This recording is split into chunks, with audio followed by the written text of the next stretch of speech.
Muy buenos días. Son las 9 en punto de la mañana de este lunes 19 de agosto del año 2024. Y en este momento a las 9 en punto de la mañana, usted está sintonizando en conexión por Éxito 107.1 FM, la emisora del sur de Miami, Territorio Éxitos. Usted también nos puede escuchar en su teléfono celular si descarga la aplicación Actualidad Media Group. Esa aplicación usted la puede descargar gratuitamente en su celular. Y si usted entra en www.exito107.com, además de escucharnos, nos puede ver. Y es aquí donde recibo el saludo. Dios, esta lista cada día está más grande. Michael Barroso, él es maravino, pero vive en Roanoke, Virginia.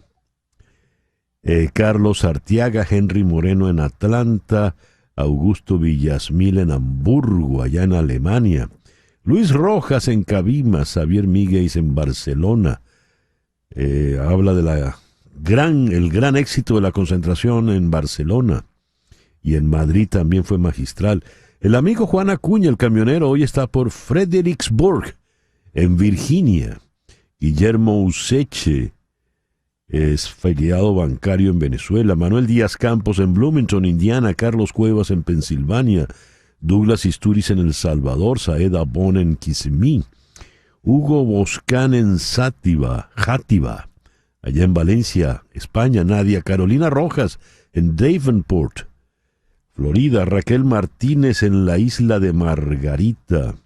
Doña María Alicia Sifonte, siempre tan consecuente. Jocelyn Costa en Smyrna, en Tennessee. José de Villa en Maracaibo. María Morales también en Maracaibo. Excesivamente calurosa, dice ella. Maracaibo. El ingeniero El Nava está en Caracas. Karina Aguillón nos saluda también. José Méndez en Madrid. Alex Castillo en Montreal. Guillermo Lozada en Johns Creek, Georgia. David Madrid también en Montreal. Liz Mariela Niño Pulgar, hasta el final. Muchas gracias por sus conceptos. Antonio González está en Toronto. Walter Roberto Méndez en La Paz, Bolivia. Ana Isabel Pérez en Barquisimeto. Elsa Carrillo en Venezuela, pero no nos dice dónde. Janet Hill en Crown Point, Indiana. Arturo Rofrano en Stratford, Connecticut. Ciro Guisa en Bucaramanga. Maru Maru en La Puerta, Estado Trujillo. Dan Bento en Winter Garden, Florida. Elsa Carrillo en Guásimo, Estado Táchira. Lidia Quiñones en Barquisimeto. Dios, y la lista sigue larguísima.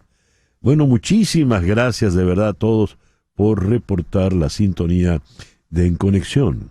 En Conexión es una producción de Floralicia Anzola para Éxito 107.1 FM en Miami. Muy buenos días, Floralicia. Buenos días, César Miguel, y aquí estoy feliz, activada después de esa actividad que tuvimos el día sábado, en donde todos los venezolanos, fuimos una sola voz en el mundo, y la verdad es que las imágenes, las expresiones han sido tan motivantes que comencé esta semana con la batería full. Así es. Laura Rodríguez en la producción general. Muy buenos días, Laura. Muy buenos días a todos y feliz lunes. En Madrid, en la producción informativa, apoyando a Floralicia, Mariel Sofía Rodríguez. Buenos días, Mariel Sofía. Hola, muy buenos días y feliz inicio de semana para todos. Jesús Carreño en la edición y montaje. Carlos Prato en los controles. Buenos días, Carlos. Hola, muy buenos días. Y ante el micrófono, quien tiene el gusto de hablarles, César Miguel Rondón.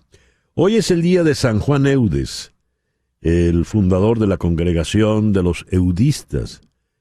Y es el día también de San Bernardo Tolomei, San Ezequiel Moreno Díaz, San Donato de Cisterón y San Timoteo de Gaza. En el calendario astrológico tenemos que hoy es el día de la luna llena, el plenilunio, lo tendremos con la luna en Acuario, y ello va a ocurrir exactamente a las 2:26 de la tarde. Atención, porque el día de hoy, el día del plenilunio, los tejidos corporales están sometidos a la máxima presión. La mente cede el puesto a las emociones. Se despierta el lado más instintivo del ser humano. El cuerpo está predispuesto a retener líquidos. Es recomendable tener moderación con las comidas y las emociones, porque se encuentran a flor de piel. Y como decía, la luna llena, el momento del plenilunio lo tendremos con la luna en Acuario, que es la luna de la tecnología, la luna de las sorpresas. Y la luna estará en Acuario hasta las 6:51 de la tarde, cuando entonces, inmensa todavía, pero ya en fase, ya estará menguando, entrará en Piscis. Pero de Piscis hablamos mañana. Por el día de hoy, plenilunio, con la luna en Acuario, Sol en Leo y Mercurio retrógrado este lunes 19 de agosto del año 2024. El 19 de agosto del año 14 de nuestra era murió César Augusto Octavio. César Augusto Octavio fue el primer emperador romano y el más longevo. Gobernó durante 41 años. 41 años de paz. El imperio romano en los tiempos de Augusto pues no tuvo conflictos. Y falleció a los 75 años, como decía. El 19 de agosto de 1839, el gobierno francés anunció que el invento de Louis Daguerre, la fotografía, se podía publicar gratuitamente para todo el mundo en París como un regalo del gobierno francés. Por eso hoy es el Día de la Fotografía, que es el derivado del daguerrotipo. Siguiendo en Francia, el 19 de agosto de 1883 nació Coco Chanel, la famosa diseñadora, muy famosa todavía en estos tiempos porque las series que han hecho sobre su vida no dejan de ser interesantísimas. Coco Chanel falleció en 1971 a los 87 años. El 19 de agosto de 1934, la posición de Führer, líder, es aprobada por el pueblo alemán en un referendo con el 89,9% del voto popular. Es decir, Alemania estaba rendida a los pies de Hitler. En un 90% se hace un referendo como hacen los populistas, así como hacía Chávez, por ejemplo, efectos venezolanos. Hitler hace su referendo sabiendo que, entonces se crea el cargo, el título de Führer. Me acaba de advertir Laura, la productora, que me he saltado los días nacionales, los días mundiales y la pauta de hoy. Hoy es el Día Mundial de la Asistencia Humanitaria. Es el Día Mundial de la Fotografía, por lo que ya comenté de Louis Daguerre. Y es también, atención, el Día Mundial del Orangután. Felicitaciones.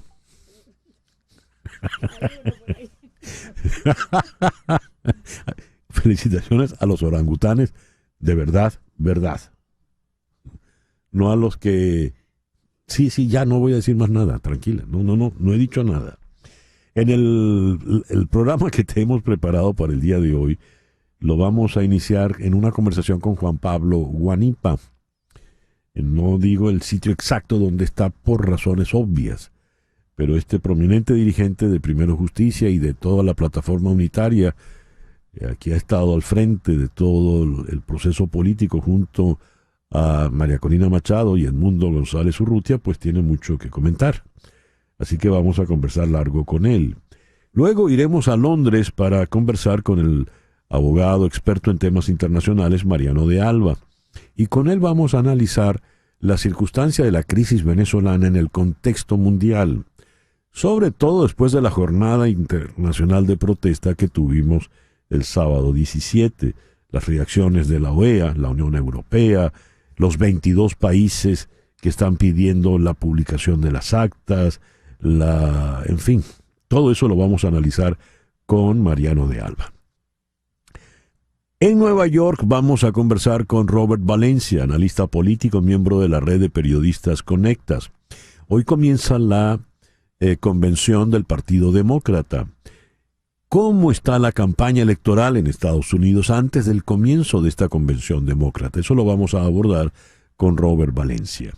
Hoy, y vamos a cerrar en Caracas con Adriana Núñez Rabascal, para que nos mencione, nos reporte, nos cuente cómo fueron las manifestaciones masivas en Venezuela, especialmente en Caracas el pasado sábado.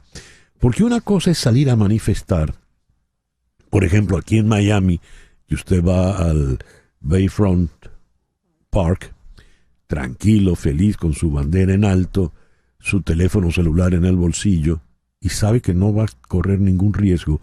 Y otra muy distinta es salir a manifestar, por ejemplo, en Caracas, donde están los cuerpos de seguridad tomándole fotos, donde le van a revisar el teléfono y se lo pueden quitar y lo pueden llevar preso, donde usted corre riesgos. Por ejemplo, en Maracay hubo una represión muy, muy fuerte, y en otras ciudades también. Y aún así, la gente salió a manifestar. Y de manera masiva. Eso es realmente importante. Eso lo vamos a conversar con Adriana Núñez Rabascal. Y el foro de hoy es un foro potente, por definirlo de alguna manera, porque vamos a abordar el tema de la movilización ciudadana.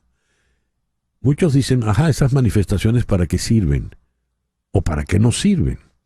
Pero históricamente, ¿qué han representado estas manifestaciones? ¿Qué ocurre cuando la gente sale a las calles? ¿Qué pasó en China con la manifestación en Tiananmen?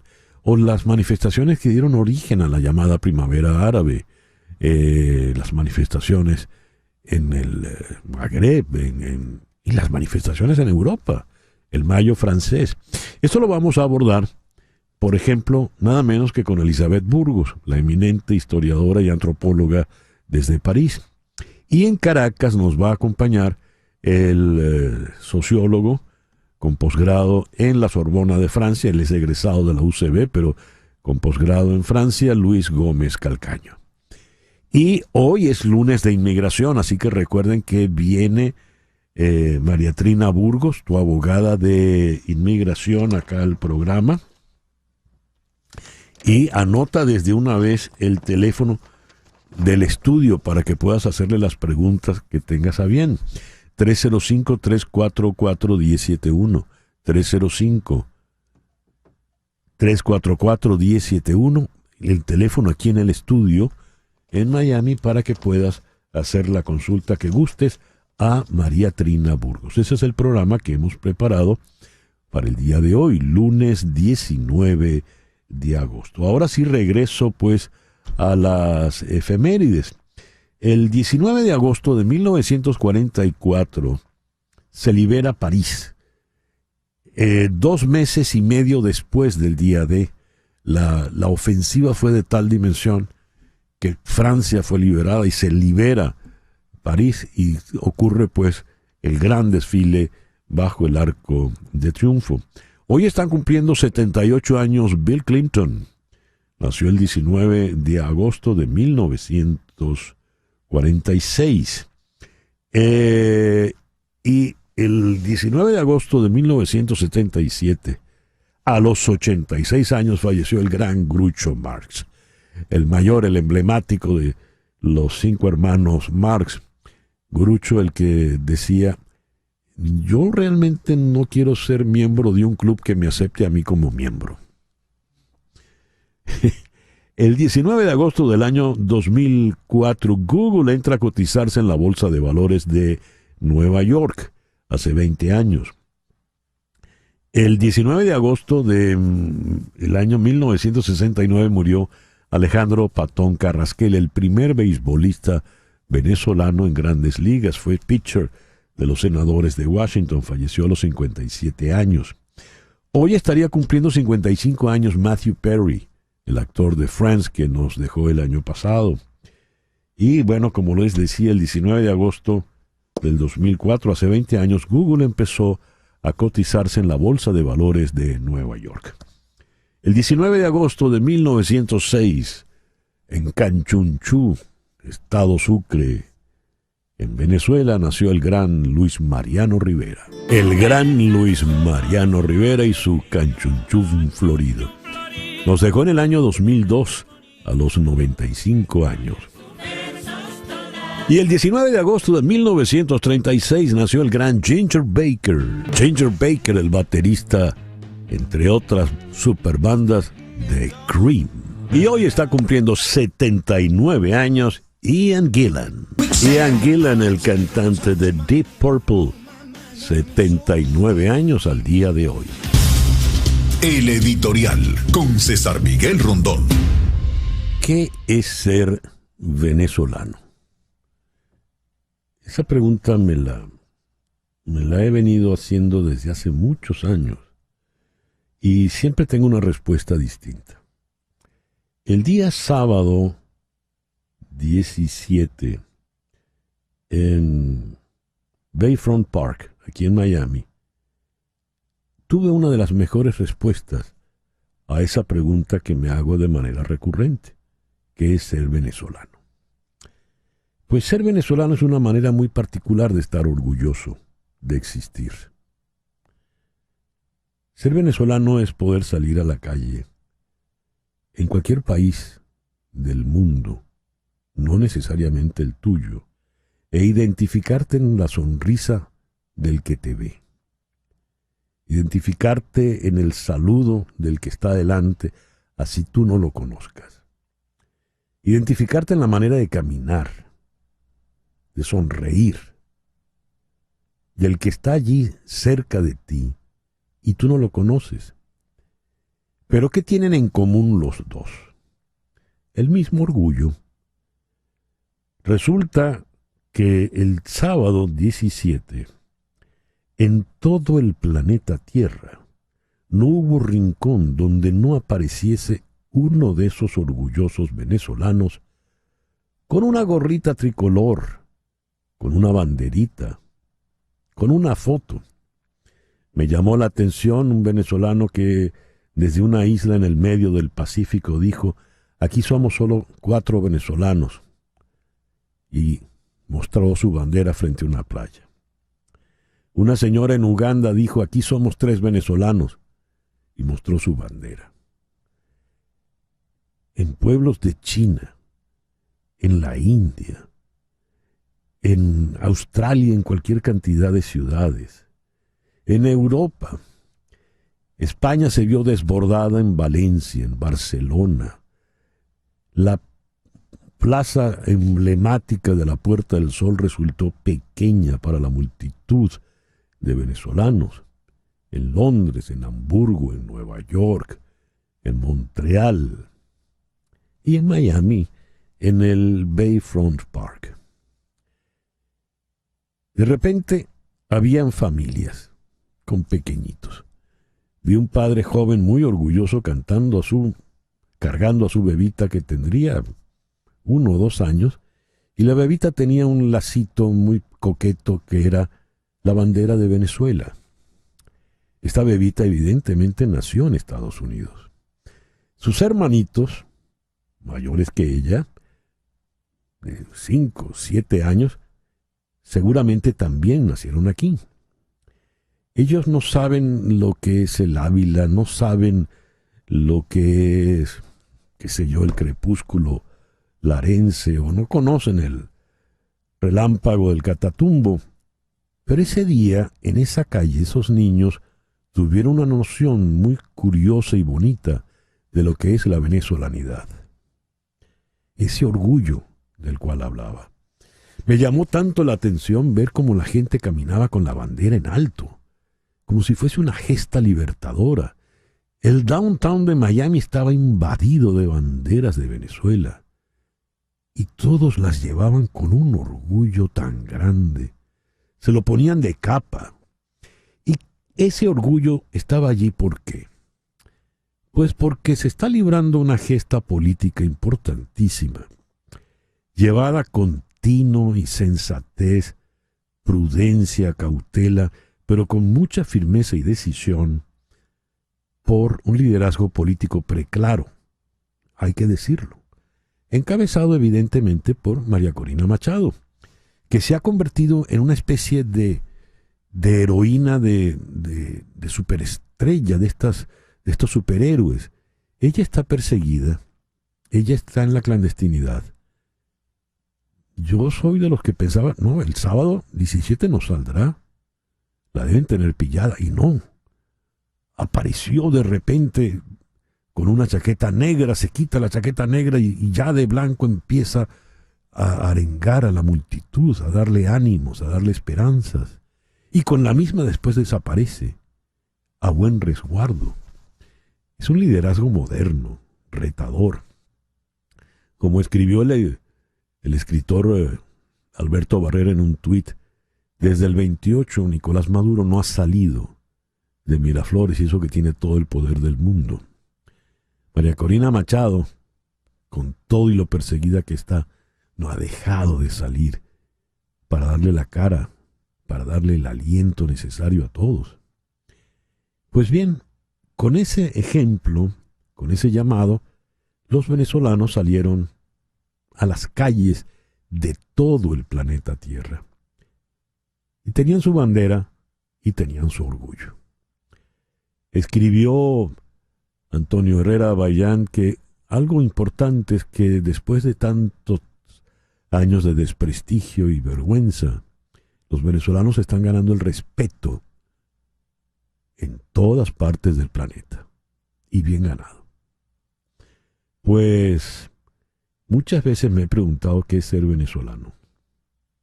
Nunca como el sábado había estado tan orgulloso de serlo.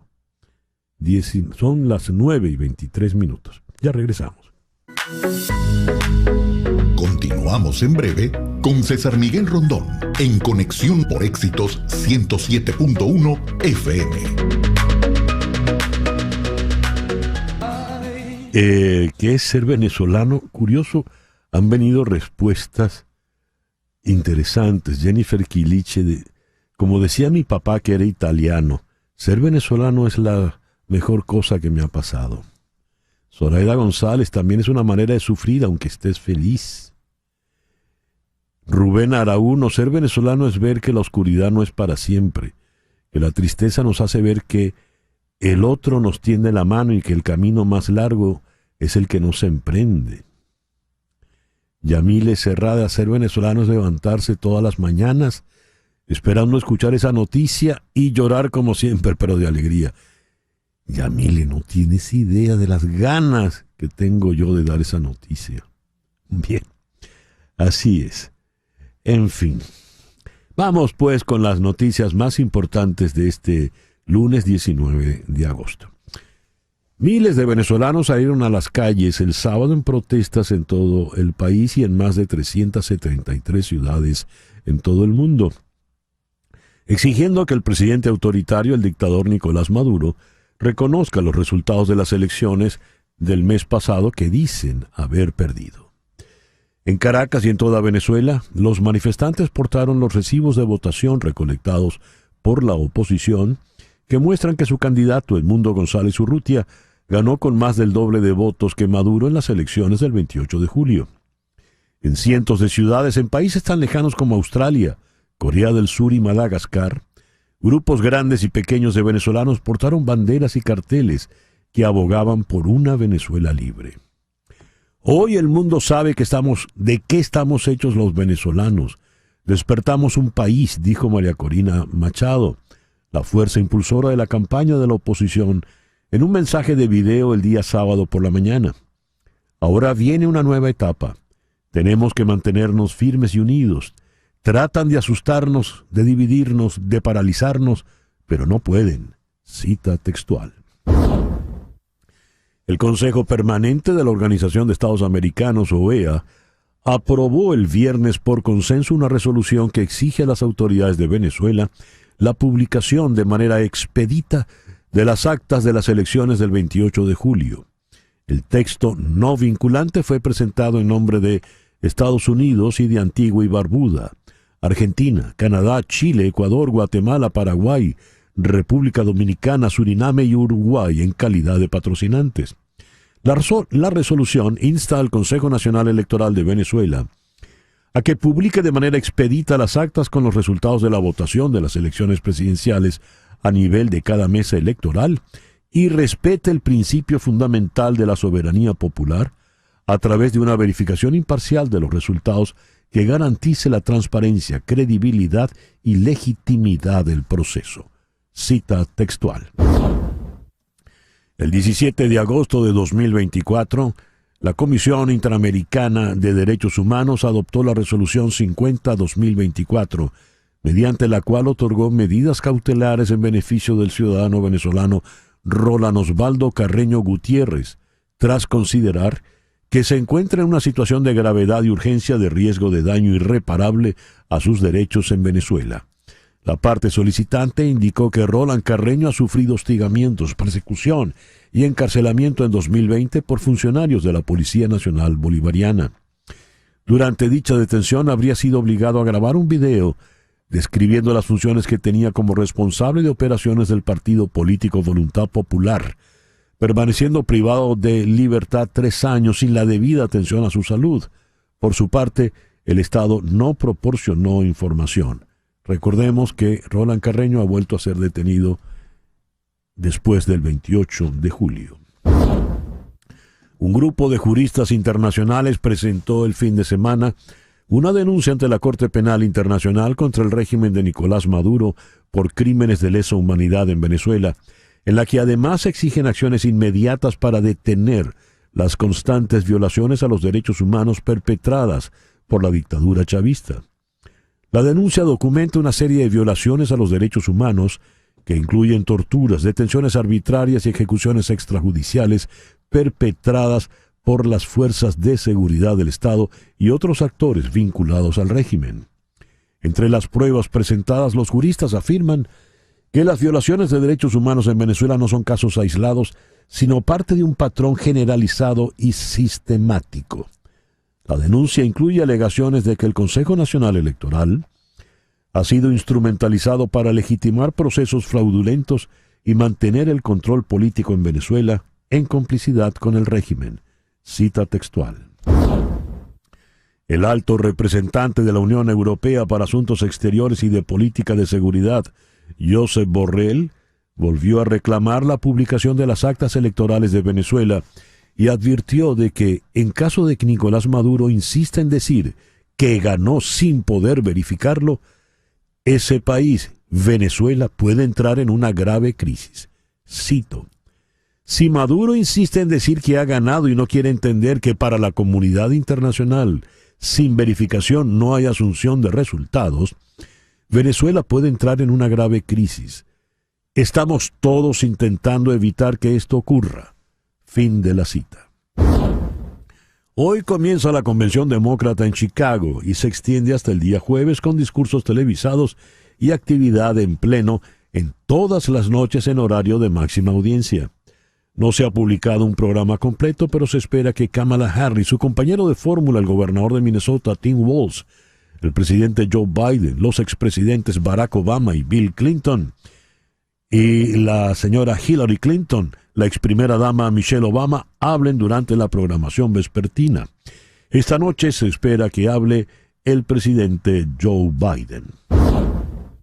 La vicepresidenta Kamala Harris supera a Donald Trump con 49% frente a 45% en duelo directo entre los votantes registrados a nivel nacional, según una encuesta de Washington Post, ABC News, Ipsos. Harris supera a Trump con un 51% frente a 48% entre los votantes probables en una nueva encuesta de CBS YouGov. El índice de favorabilidad de Harris aumentó del 39 al 48% a principios del verano, según otra nueva encuesta de AP NORC. Esta semana los inversores están pendientes de los comentarios de los banqueros centrales mundiales en la reunión anual de la Reserva Federal de Estados Unidos en Jackson Hole. Con la disminución de las probabilidades de una recesión, los operadores apuestan a que la Fed bajará las tasas en su reunión de septiembre, aunque el tamaño del recorte y el número de reducciones que le seguirán sigan siendo inciertos. Los mercados esperan que las autoridades reduzcan las tasas de referencia entre 0,75 y un punto porcentual para fin de año. El secretario de Estado Anthony Blinken advirtió que ahora es probablemente la mejor, tal vez la última oportunidad para lograr un alto al fuego en Gaza, cuando se reunió con funcionarios israelíes en el día de hoy, lunes. Este es un momento decisivo, dijo Blinken durante la reunión con el presidente israelí Isaac Herzog. Israel y Hamás plantearon nuevas dudas sobre la perspectiva de un acuerdo antes de su viaje. Estamos llevando a cabo negociaciones y no un escenario en el que simplemente damos y damos, dijo ayer el primer ministro israelí Benjamin Netanyahu, mientras que Hamás acusó a Israel de crear nuevos obstáculos para un acuerdo. Los mediadores ofrecieron una propuesta de transición diseñada para abordar los puntos de fricción restantes en las negociaciones, y el presidente Biden describió un acuerdo como más cercano que nunca la semana pasada. Un obstáculo principal es la insistencia de Israel en mantener tropas estacionadas a lo largo del corredor Filadelfia entre Egipto y Gaza. Y a las 9:35 de la mañana vamos a un sitio que por razones de seguridad no vamos a identificar para conversar con el dirigente político Juan Pablo Huanipa, quien ha sido diputado, gobernador electo del estado Zulia y es prominente dirigente del partido Primero Justicia. Juan Pablo, muy buenos días, muchísimas gracias por atendernos. César, muchas gracias a ti por la oportunidad en medio de esta circunstancia poder conversar con toda la gente que te ve y te escucha. Juan Pablo, el régimen pasó a manos del Tribunal Supremo de Justicia la palabra final sobre el tema electoral, desautorizando de alguna forma así al propio Consejo Nacional Electoral, que es un poder autónomo y que constitucionalmente es el que decide en materia electoral. Y van aparentemente a presentar unas actas. Tú las has definido como actas fantasmas. Nadie las ve, nadie las cuenta, nadie las totaliza. ¿Nos puedes explicar qué son esas actas fantasmas? Bueno, mira, César, aquí hubo un proceso electoral con muchas dificultades, con muchos problemas y con muchas trabas por parte del régimen de Nicolás Maduro. Pero a pesar de todo eso, pudimos llegar al día 28 de julio con un candidato, con una tarjeta, en unidad, con un liderazgo, y logramos vencer. Pero no solo logramos vencer, arrasamos en ese proceso.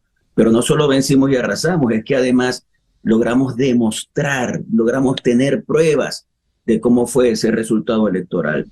Y creo que no queda dudas, ni en Venezuela ni alrededor del mundo, de que Edmundo González ganó el proceso.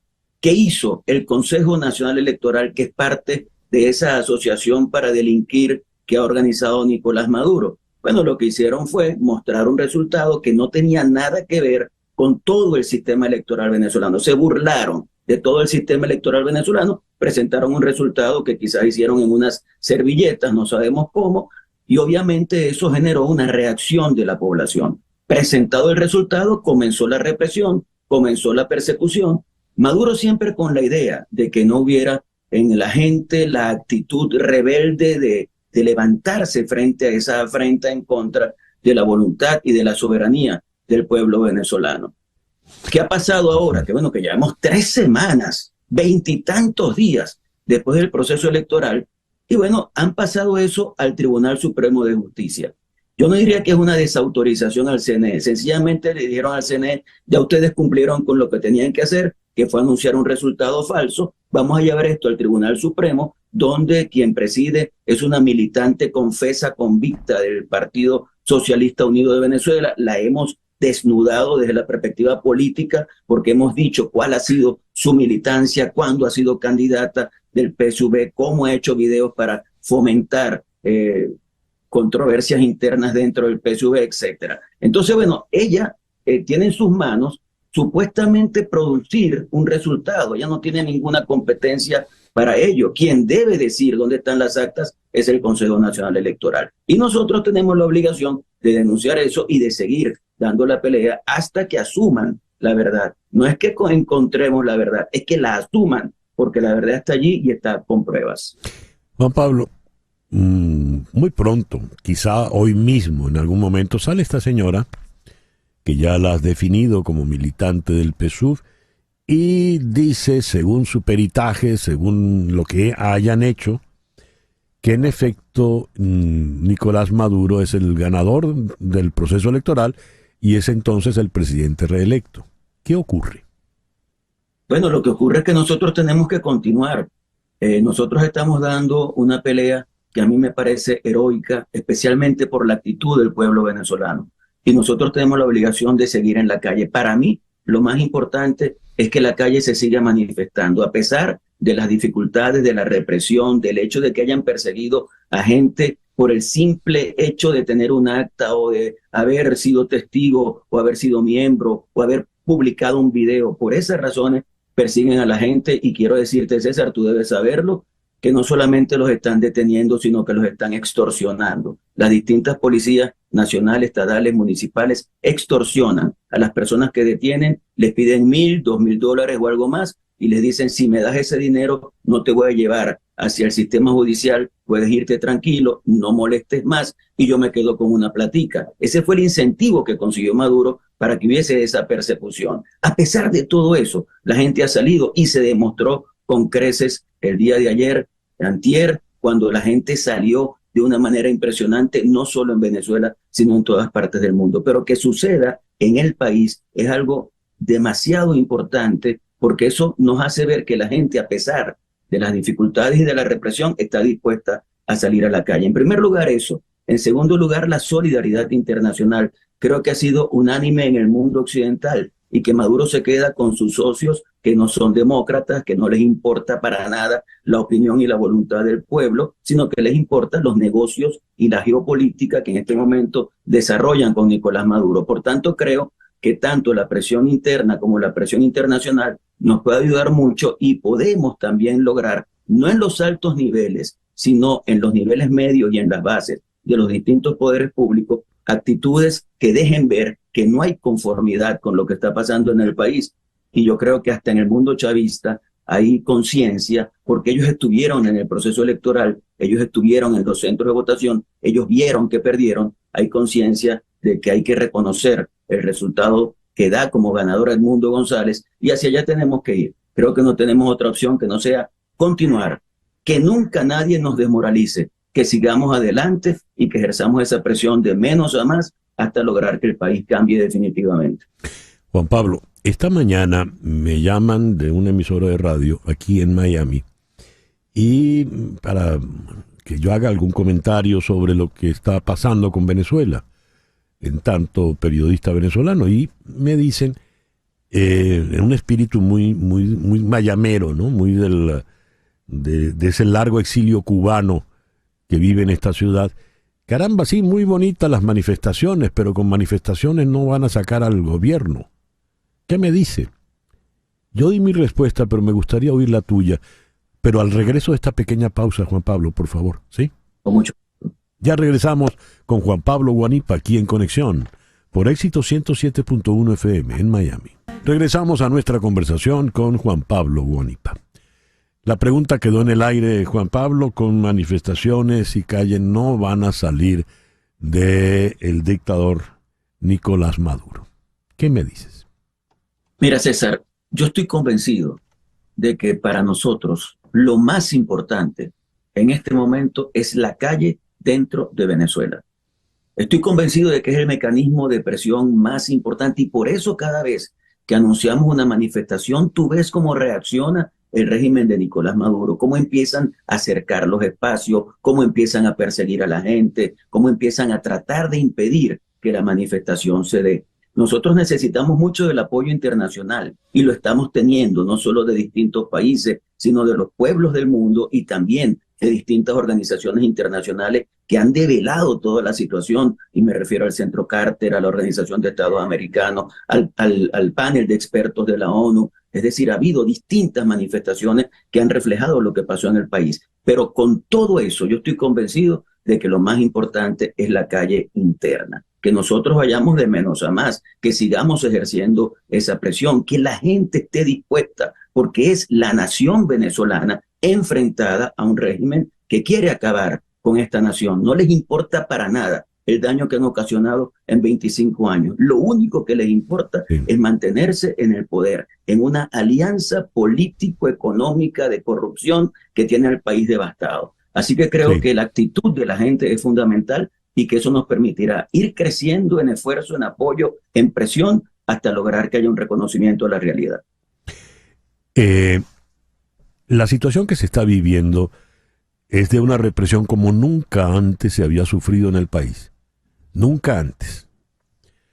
Y cuando digo nunca antes, estoy pensando en los tiempos de Pérez Jiménez y hasta de Juan Vicente Gómez. Hay una represión salvaje y brutal. María Corina Machado, lo decía en el editorial, pues tiene que actuar casi como una de estas figuras de superhéroes. Aparece de repente en el camión, de repente desaparece, tiene que estar a resguardo. Por razones de seguridad no hemos dicho en este momento dónde te encuentras. Y todos ustedes están bajo riesgo. Vimos en un acto donde estaba Freddy Superlano al lado de González Urrutia y de María Corina, y al día siguiente Freddy Superlano no está. Williams Dávila estaba montado en el camión contigo, con María Corina, con González Urrutia, y ya no está. Igual el caso de Roland Carreño. ¿En qué condiciones están funcionando ustedes? ¿Cómo se siente Juan Pablo Guanipa en un contexto como este? Mira, estamos en una situación muy compleja porque es una situación de clandestinidad en la que tenemos apariciones puntuales con muchos cuidados, con mucha logística para evitar ser detenidos. Ya me pasó en una oportunidad hace 3 sábados, que tuvimos la actividad en Las Mercedes y al salir de allí una persecución que llegó un momento en el que sentí que ya estábamos detenidos porque la camioneta del SEBIN se atravesó e impidió nuestro tránsito, pero bueno, gracias a la persona que iba manejando la moto, pudimos embestir en contra de esa camioneta, conseguir un espacio y seguir. Así estamos todos, comunicándonos por estas vías, pero pendientes de la situación de cada uno, conscientes de que a cualquiera de nosotros nos pueden detener en cualquiera de las apariciones públicas. Y mucha gente nos ha recomendado la actividad del sábado, mira, no vayas, vienen por ti, está bastante claro, hay gente que te escribe hasta desde adentro y tú dices, pero ¿cómo no voy a estar allí? O sea, si la lucha es en la calle, si tenemos la obligación de demostrarle al mundo qué es lo que está pasando, tenemos que acompañar a María Corina, a Edmundo y a todos los líderes y a la gente que sale también a acompañarnos a nosotros en este momento. Así que estamos en esa situación, pareciéramos delincuentes, ¿no? Uno tiene que taparse, ponerse un casco, esconderse, mudarse permanentemente de sitios, en eso estamos, y bueno, sabemos que lo que estamos enfrentando es un régimen dictatorial y que tenemos que cuidarnos para evitar ser agarrados, porque al final estar preso es algo que no ayuda mucho al esfuerzo que estamos haciendo por la liberación del país. Sin duda. Juan Pablo, tienes mucho tiempo en la lucha política. Vienes del Zulia, que si bien no ha dado todavía el primer presidente de la República Zuliana, ¿verdad? Ha dado grandes dirigentes políticos en el movimiento obrero, en el movimiento magisterial, en el Parlamento. Y te ha tocado pues crecer políticamente. Sin embargo, yo que he sido un observador del acontecer político en el país desde hace ya unas cuantas décadas, lo que estoy viendo a la distancia, no había ocurrido antes. ¿Qué es para ti como dirigente político estar montado en ese camión al lado de María Corina? ¿Qué se siente? ¿Qué dice el venezolano de hoy? ¿Cómo te sientes tú? ¿Qué es lo que tú estás viviendo como ciudadano, Juan Pablo? Mira, fíjate, lo primero es decir que para mí las decisiones han sido bastante sencillas, en el sentido de que a mí no me importa quién sea favorecido con el apoyo popular tendrá mi respaldo. Y por eso, desde el momento en que María Corina se convierte en la candidata de la unidad, yo me entregué en alma, vida y corazón, sin mirar para los lados, a la lucha que ella dirige. No tengo ningún inconveniente con eso. Y eso me ha permitido ir generando un nivel de confianza con ella que nos ha llevado a una relación de acompañamiento en todo el esfuerzo que estamos llevando a cabo. Cuando yo salgo y me monto en el camión y veo a la gente y veo la cara de la gente, ¿qué veo? veo confianza. Mira, y eso no es nada fácil, ¿eh? Que la gente tenga confianza en los dirigentes políticos cuando esta es una profesión tan agredida por razones que tienen que ver con el no lograr los objetivos o con la misma actitud de los políticos. Entonces, en definitiva, yo veo confianza, yo veo esperanza, yo veo ilusión, yo veo a la gente emocionada. Es impresionante ver, porque es que tú lo puedes ver por televisión, César, pero cuando estás en el sitio y ves que una persona mira a María Corina o te mira a ti y te dice, no me defraudes, o comienza a llorar, tú dices, esta gente está resteada, esta gente está esperanzada. Y para mí, lo más importante de todo este proceso no es ni siquiera el liderazgo. Lo más importante de todo esto es la actitud de la gente. Yo me quito el sombrero ante la nación venezolana que dijo, no aguanto más, y que no sucumbió en 25 años a lo que intentó hacer Chávez y Maduro. Ellos intentaron colonizar nuestra conciencia. Ellos intentaron colonizarnos culturalmente y no lo lograron. Este país tiene la democracia en sus tuétanos. Este país tiene la libertad en su ADN y este país va a luchar hasta lograr rescatar esa democracia y esa libertad. Y eso es lo que a mí me da esperanza para continuar. Ver a la gente, a pesar de todo, en la calle, luchando por sí misma y por su país. Te agradezco inmensamente tus palabras, Juan Pablo. Una última pregunta. No te voy a preguntar el cuándo, porque entre tus virtudes no está la de ser brujo, ¿verdad? Pero como dirigente político sí te puedo preguntar cómo. ¿Cómo termina esta película? Mira, mi aspiración, y creo que la de la gran mayoría de los venezolanos, es que hasta el final sea el día en que 10 de enero 2025 asuma la presidencia, jure ante la Constitución y le coloque en la banda presidencial a Edmundo González Urrutia. Esa es mi aspiración y estoy convencido de que podemos lograrlo. Todo depende de lo que nosotros como venezolanos hagamos y de lo que nos acompañe la comunidad internacional. Juan Pablo, muchísimas gracias por atendernos en el programa de hoy. Gracias a ti, César. Juan Pablo Guanipa, desde algún lugar no identificable, dirigente, ciudadano venezolano, zuliano. Uy, qué bien por Juan Pablo. 9:54. Las noticias de este momento en Conexión Radio. ¿Qué noticia tenemos en este momento, Florencia? Bueno, César, vamos a darle un vuelco a quienes nos están escuchando con esta noticia, y es para aquellos que son observadores de estrellas, como nosotros dos. Y es que van a poder ver hoy una superluna, el primero de los 4 espectáculos lunares que se verán entre ahora y noviembre, cuando la luna llena se acerque un poco más de lo habitual, lo que le hará parecer un poco más grande y brillante en el cielo nocturno. Un término más popular que científico, una superluna, ocurre cuando una fase lunar completa se sincroniza con un giro especialmente cercano alrededor de la Tierra. Esto suele ocurrir solo 3 o 4 veces al año y de manera consecutiva, dada la órbita ovalada y en constante cambio de la Luna. La última vez que ocurrió este evento lunar fue en agosto del año 2023. Y las próximas superlunas azules, que no es que se va a ver azul, pero se les dice así porque tienen como un halo, están proyectadas para enero y marzo del 2037. Estamos hablando de 13 años adelante. ¿Te imaginas una Venezuela 13 años adelante en democracia y libertad? Bueno, sí, vamos a hacer el ejercicio. Gracias, Flor Alicia. Leo lo siguiente. La Organización de Estados Americanos, la Unión Europea y 22 países piden publicar las actas electorales en Venezuela.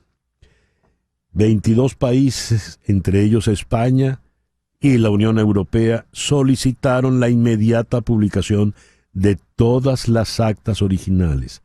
Toda demora en esa verificación, preferiblemente por una entidad internacional para garantizar el respeto a la voluntad del pueblo venezolano expresada en las urnas, pone en cuestionamiento los resultados publicados oficialmente.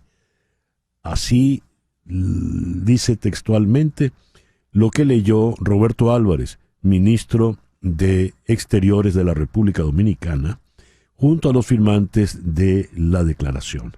Por otra parte, había leído la declaración de Josep Borrell, el alto representante para Asuntos Exteriores y de Seguridad de la Unión Europea, cuando dijo el señor Borrell en el día de hoy: si Maduro insiste en decir que ha ganado y no quiere entender que para la comunidad internacional sin verificación no hay asunción de resultados, Venezuela puede entrar en una grave crisis.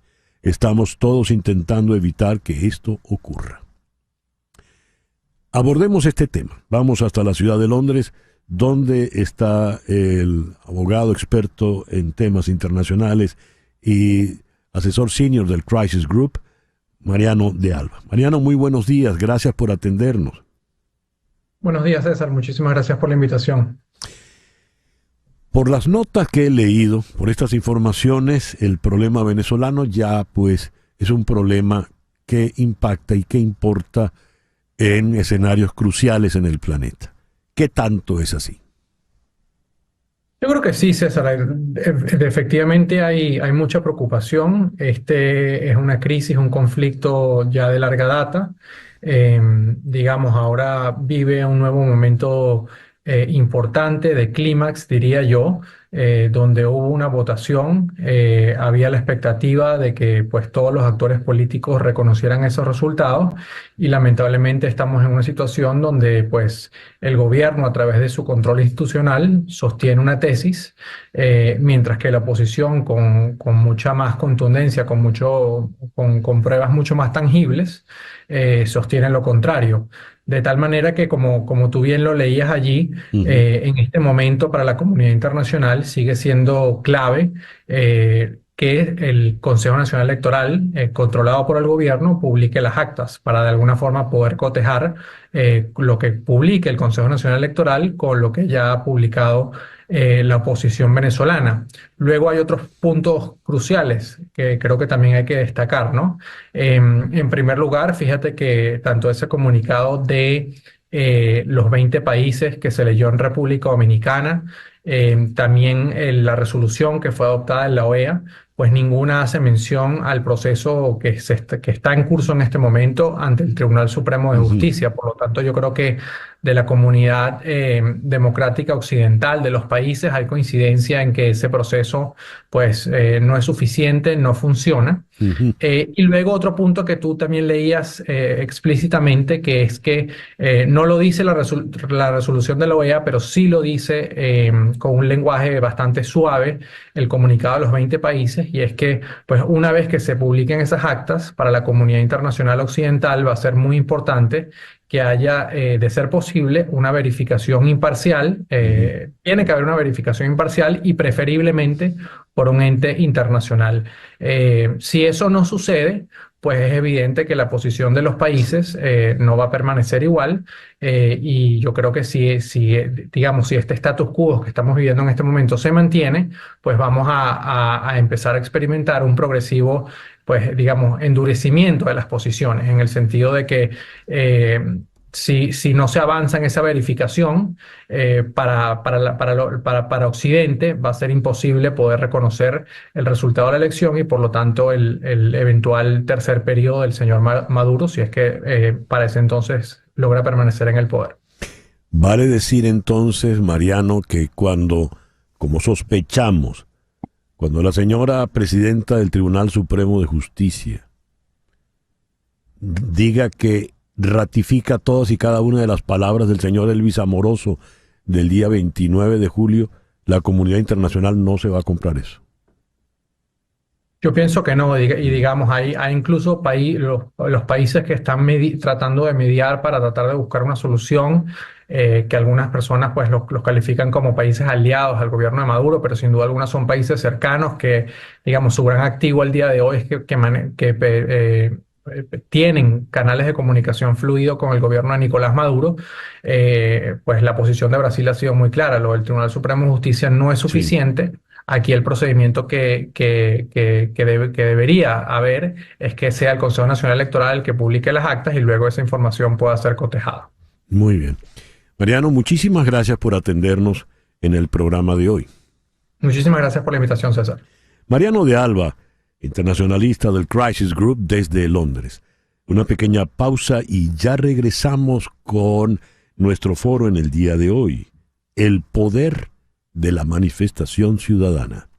Esto es En Conexión por Éxito 107.1 FM en Miami. Son las 10:04 de la mañana. Anota este teléfono, por favor, el 305-468-0044. 305-468-0044. Ese es el teléfono de María Trina Burgos. María Trina Burgos es abogada de inmigración. Ella es abogada venezolana y es egresada de la Universidad Católica Andrés Bello en Caracas, pero tiene más de 25 años de experiencia trabajando en temas migratorios en Estados Unidos. Y además está licenciada como abogada de inmigración para ejercer en los 50 estados de la Unión y en Puerto Rico, de forma tal de que estás en Utah, en San Diego, en Texas, en Nueva Jersey, y ella, por supuesto, podrá atender tu caso. Ella está en Miami, por eso el teléfono es el 305-468-0044. 305-468-0044 de María Trina Burgos, tu abogada venezolana de inmigración. Y recuerda que al terminar el foro del día de hoy, ella vendrá aquí al estudio para responder tus preguntas. 305-344-1071 es el teléfono aquí en el estudio para que le puedas hacer las preguntas que gustes. A las 10:05 de la mañana, vamos con nuestro foro del día de hoy. ¿Qué es la manifestación ciudadana? Uno escucha, sí, muy bonitas las marchas, muy importantes, pero las marchas no, las manifestaciones en las calles, en las plazas públicas, no hacen nada, no cambian gobiernos. Históricamente es así. ¿Cómo se manifiesta la gente? ¿Qué nos dice? ¿Qué fue las manifestaciones, por ejemplo, en la India que llevaron a los cambios? O la llamada primavera árabe, que fue el famoso mayo del 68 en Francia. Vamos a abordar este tema con dos personas pues que tienen muchas cosas importantes que decir. En París, precisamente, está nada menos que Elizabeth Burgos. La señora Burgos es historiadora y antropóloga. Elizabeth, es un honor de verdad poder contar contigo en el programa de hoy. Muchas gracias. Para mí es el honor, al contrario, que me hayas invitado. Siempre veo tus programas y desde hace mucho tiempo pues me informo a través de ellos. Eso. Muchísimo. De lo más serios. Muchas gracias, Elizabeth. Y en la ciudad de Caracas está alguien que, si bien es egresado de la Universidad Central de Venezuela y forma parte del CENDES de nuestra querida UCB, tiene formación también en Francia, hizo sus doctorados allá. Hablo del sociólogo Luis Gómez Calcaño. Luis, muy buenos días, muchísimas gracias por acompañarnos. Buenos días, gracias a ti. Mi primera pregunta, ¿qué podemos entender por manifestación ciudadana? Para decirlo en los términos que utilizaría Luis Miquilena, ¿con qué se come eso? Elizabeth Burgos. Bueno, imagino que me hace la pregunta por los acontecimientos que han sucedido en Venezuela en los últimos días. Pues sí, entre otras cosas sí. Bueno, he escuchado de boca de muy dignos expertos de la cuestión sobre Venezuela que hablan de una incertidumbre, de un resultado inesperado, es decir, de algo que no se esperaba. Pero si se observa lo que ha estado pasando en Venezuela desde hace, yo diría, 25 años, y pese al hecho de que en Venezuela sucedió, digamos, porque se habla de revoluciones, ¿no? Pero en Venezuela se vivía una democracia y comenzó una especie de guerra contra la democracia. En otros países, como en Cuba, la Revolución Cubana tuvo una legitimidad porque el grupo armado que tomó el poder derrotaba una democracia, los sandinistas también, una dictadura, perdón.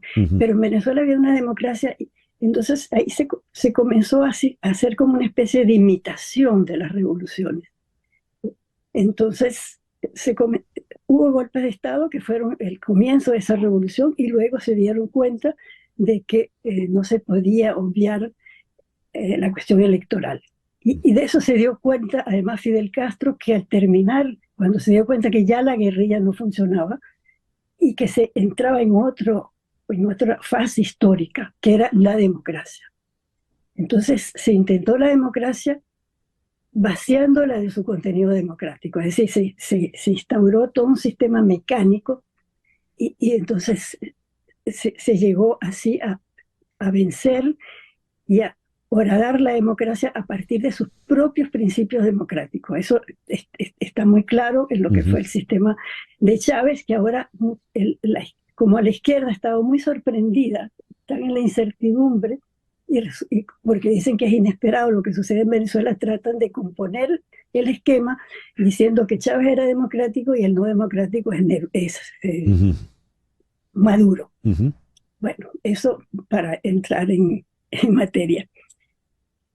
Desde el comienzo del chavismo hubo manifestaciones en Venezuela. Yo recuerdo la manifestación cuando Chávez quiso imponer el sistema cubano en las escuelas. Con mi hijo no te metas. Y fueron manifestaciones muy grandes, importantes. Es decir, la memoria es muy corta, sobre todo en Venezuela, pero nunca ha dejado de manifestarse una oposición venezolana contra lo que ya percibió que iba hacia un totalitarismo, porque también se dan muchos nombres, que es autoritarismo, que es iliberal, una democracia iliberal, que hay una desdemocratización en Venezuela. No, hay un proyecto totalitario, que es el modelo chino, el modelo ruso, el modelo adaptado a la época actual. Pero ellos lo dicen, ¿no? Que hay otro modelo democrático que no es la democracia a la cual estábamos acostumbrados en Occidente. Como Venezuela es parte de Occidente, esos 40 años de democracia entraron en la genes de los venezolanos. Ahora, con respecto al movimiento, que sorprende, dice que hay una incertidumbre con respecto a él, olvidan que existió la asociación Súmate. ¿Y qué era Súmate? La defensa del voto ciudadano. Y desde esa época, el personaje de María Corina Machado no ha cesado de actuar, y como ya dice, hemos cometido errores, pero los errores es porque Venezuela ha tenido que aprender cómo lidiar con una dictadura totalitaria, porque lo es en el fondo. Y eso le ha tomado 25 años. Hay un video de ella creo que fue del 2008, donde ella habla de la técnica que está usando el gobierno, el régimen, con las elecciones, y que había que aprender esa técnica para desmontarla y para dar la prueba de las elecciones, cómo eran manipuladas en Venezuela. Y eso ha tomado el tiempo que le ha tomado aprenderlo hasta ahora. Y a lo que se ha llegado a Venezuela, que no es un movimiento social cualquiera y no es de una plaza como en Egipto, es toda Venezuela. Toda Venezuela ha estado implicado en ese movimiento, que yo lo he visto como llegar a un punto que es la elección, el hecho electoral, que el régimen lo necesita para justificar y para estar en el poder de una manera legal. Es decir, que lo que hay detrás de eso es la constitucionalidad de una autocracia o de un totalitarismo constitucional. Es lo que está sucediendo en Bolivia, por ejemplo, lo que está montando AMLO en México también. Entonces, el pueblo mayoritario, la mayoría de Venezuela, que no son las élites que viven en las urbanizaciones de Caracas, y ni los universitarios que están fuera de ese contexto, están viviendo el día a día de lo que significó esa pérdida de la democracia, la pérdida de la economía, el llevarlos para doblegarlos. Se ha utilizado la técnica de quitarles la comida, quitarles la medicina, y Ujú. que se vayan los que algún día pueden ser oposición. Eso fue voluntario. Con Cuba fue así, fue clarísimo, y con Venezuela clarísimo. Y además esos que se van mandan remesas que ayudan a mantener el sistema. Sí. Esa gente, es decir, el movimiento que ha liderado, porque habían responsables políticos en la oposición, pero nunca hubo un liderazgo político en la oposición de Venezuela. Hasta hoy, que surge de las bases mismas de esa mayoría de la ciudadanía venezolana, que sí han sentido el día a día de lo que es la falta de medicina, la falta de comida, el hecho de ir a un hospital y que ya no habían hospitales públicos, Sí. que se acabó con la seguridad social. Entonces ha aparecido una persona que es como la traductora de la búsqueda de dignidad, porque al principio funcionó el resentimiento lo representaba Chávez. Y en esa fase de resentimiento, por ejemplo, estamos en Europa. Por eso yo digo que Venezuela tiene 25 años de avance con respecto a la caída de civilización que estamos viviendo. Y en Venezuela empezó la caída de la socialdemocracia, que recién la estamos viendo hoy en Francia, por ejemplo. Fíjate, sí. Entonces tenemos 25 años de avance. Y ella es el traductor de esa falta de dignidad que de repente el pueblo descubre cuando ella le dice a las mujeres: ya yo no tengo nada que ofrecerles, sino trabajo de reconstruir el país, y que ustedes no vayan a arrodillarse por una caja de comida. Es decir, esa fuerza de buscar la dignidad y de reivindicar la dignidad es lo que ha llevado a esta rebelión ciudadana no violenta que estamos viendo hoy en Venezuela. Magnífico la exposición que nos has dado, Elizabeth. Me gustaría oír tu opinión al respecto, Luis, por favor. Habíamos escuchado a Elizabeth Burgos, quien está en París, y vamos a oír ahora a Luis Gómez Calcaño, en Caracas. Luis, por favor. Sí, en efecto, podemos ver las manifestaciones recientes, pero no solamente las recientes, sino toda la movilización popular que hubo durante la campaña electoral. Pudiera alguna gente sorprenderse, como en un régimen que tiene justamente tantos años tratando de someter a la población, que la ha sometido a través de mecanismos de todo tipo, incluso como decía Elizabeth, a través del hambre. Parece a primera vista sorprendente esa enorme movilización popular. Pero yo creo que podemos verla en una perspectiva histórica, y lo que nos enseñan, ¿qué es lo que nos enseñan los estudios académicos sobre las movilizaciones sociales, sobre los movimientos sociales y sobre la sociedad civil, como el artículo de la profesora de la Puerta que ustedes citaron, que ustedes han mencionado? Un movimiento social tiene como tres elementos centrales. Por una parte, la existencia de un conflicto social, un conflicto que no necesariamente se está manifestando, pero que puede ser subyacente. Por ejemplo, las necesidades insatisfechas de la población, la alteración de una situación previa que no era tan mala, pero un elemento muy importante en ese conflicto es la emoción, las emociones. Sí. Los movimientos sociales no son cuestión de racionalidad y de estrategia solamente, sino que tienen que estar movilizados por las emociones de la gente, y además la esperanza de alguna posibilidad de cambio. Esa es la parte del conflicto, pero el que exista un conflicto social con esos elementos no basta para que haya una movilización social. También es necesario el aspecto de identidad, que las personas sientan que no son seres aislados, que no son personas totalmente aisladas, sino que tienen un referente en un grupo, en una organización, e incluso en algunos líderes, en algún liderazgo. Pero es que resulta que el conflicto y la identidad tampoco bastan. El tercer elemento, que es por lo menos tan importante como los otros dos, es la capacidad de organización de la gente.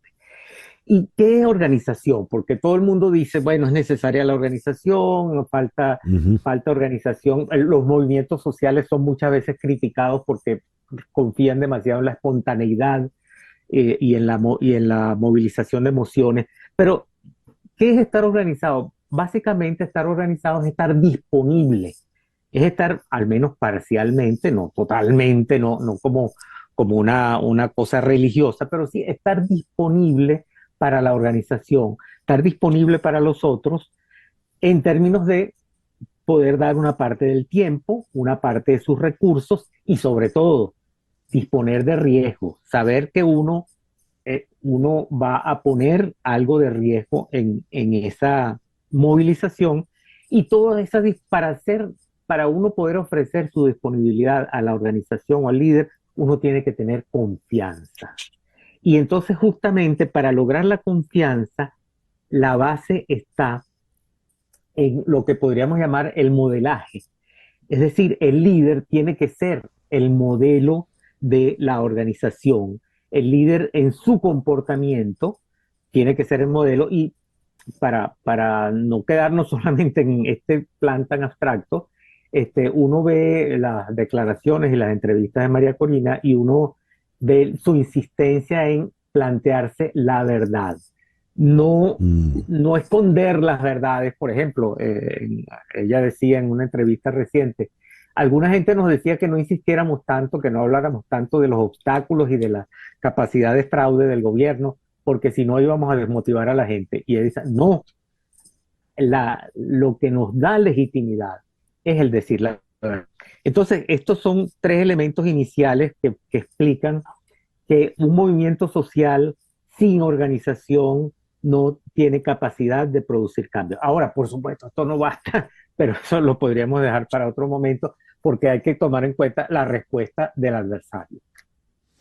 Luis, por lo que acabas de decir y tomando en cuenta lo que dijo Elizabeth Burgos previamente, María Corina, en tanto la traductora del sentir popular en este momento, cuando hablas del liderazgo como el modelo a seguir, entiendo entonces que el venezolano de hoy, frustrado y desesperado por salir de la situación, ve en María Corina la posibilidad de ser, la esperanza, el ciudadano ideal al porvenir. Sí, claro, eso tiene su riesgo también. Por supuesto, sí. El riesgo es la creación de un culto a la personalidad. Claro. Pero el líder siempre tiene que lograr una conexión emocional. Y la conexión emocional, me parece que ha logrado María Corina, es justamente ser como la gente, pero al mismo tiempo ser ella misma. Es una paradoja, pero es la combinación que tiene el líder exitoso. Ser, yo soy como tú, pero yo tengo algo que te puedo dar. Sí, excelente. Lamentablemente el tiempo se nos ha terminado, pero te voy a dejar, Elizabeth, por favor, la palabra de cierre. Y tengo una pregunta muy, muy puntual. Si María Corina traduce al venezolano de hoy, ¿en qué condiciones está el régimen como tal? ¿Está aislado? ¿No entiende? ¿No traduce lo que está pasando en la Venezuela? Ya para concluir, Elizabeth. Cuando se percibe el régimen en la posición en la que está, hay una especie de bloque homogéneo que está defendiendo no solamente el poder, como se dice, sino hay detrás de ese poder un proyecto continental, y eso está claro, ¿no? Además, que busca instaurar bloques. Y no puede escuchar, no puede, porque cualquier rendija que se abra, ellos dicen, cuando sale el ingenio de la botella no se le puede volver a meter. Sí, eso decía Fidel Castro. Y ellos están en esa postura. Y es irreversible por el momento, ¿no? Y entonces el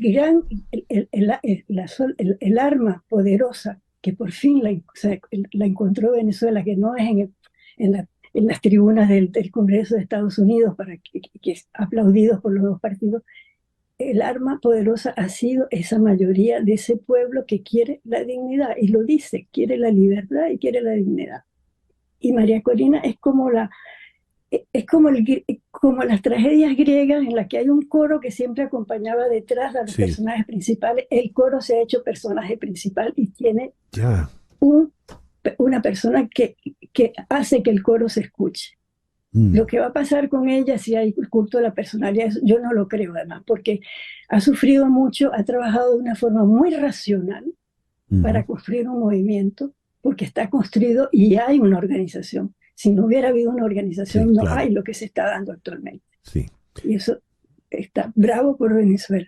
muy bien. Elizabeth, te agradezco inmensamente que nos hayas atendido en el programa de hoy. Elizabeth Burgos desde París. Y Luis, muchísimas gracias por habernos acompañado. Luis Gómez Calcaño en Caracas. Gracias, Luis. Gracias a ti por habernos, por lo menos por haberme invitado a mí. Sí, claro que sí. Gracias, Luis. Hasta pronto. El reloj indica 10:24 de la mañana. Una pequeña pausa. Recuerden que María Trina Burgos viene en la próxima parte. Ya está entrando en el estudio con su bolígrafo para anotar las preguntas. Y anota tú el teléfono para que la llames, 305-344-1071. Ya regresamos.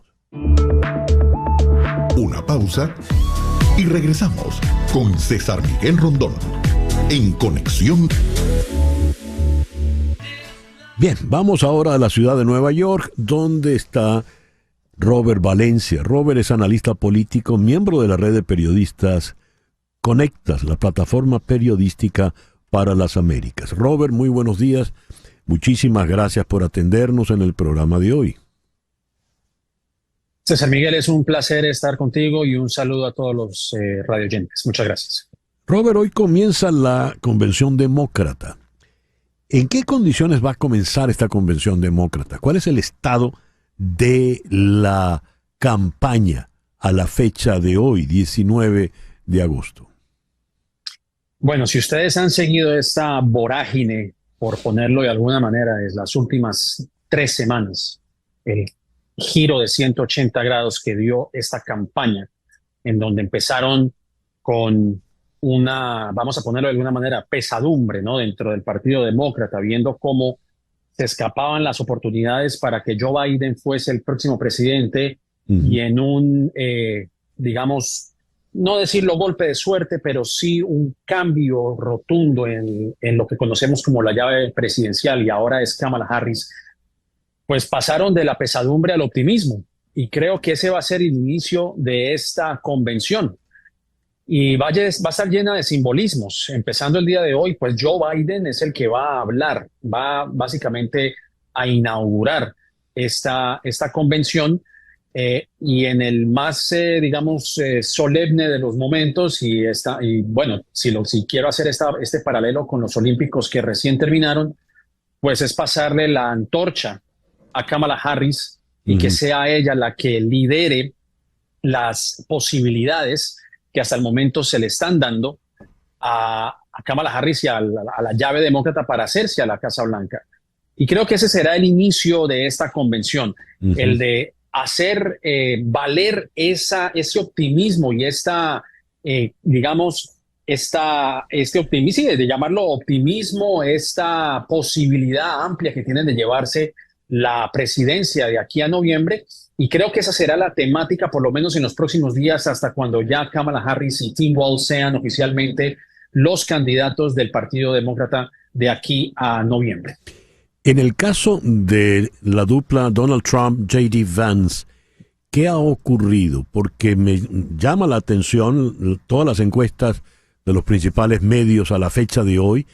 Ya está por encima la señora Harris. En algunos casos hasta con 4 puntos o 5 puntos de distancia. ¿Qué ha ocurrido, Robert? Bueno, yo creo que lo que ocurrió fue que los republicanos no contaban con que Joe Biden fuese a cederle el paso a Kamala Harris. Si recordamos lo que vimos en la convención republicana, todos los ataques fueron dirigidos a Joe Biden. Y básicamente en eso fue que se centró esa campaña. No hubo ni siquiera mención de Kamala Harris.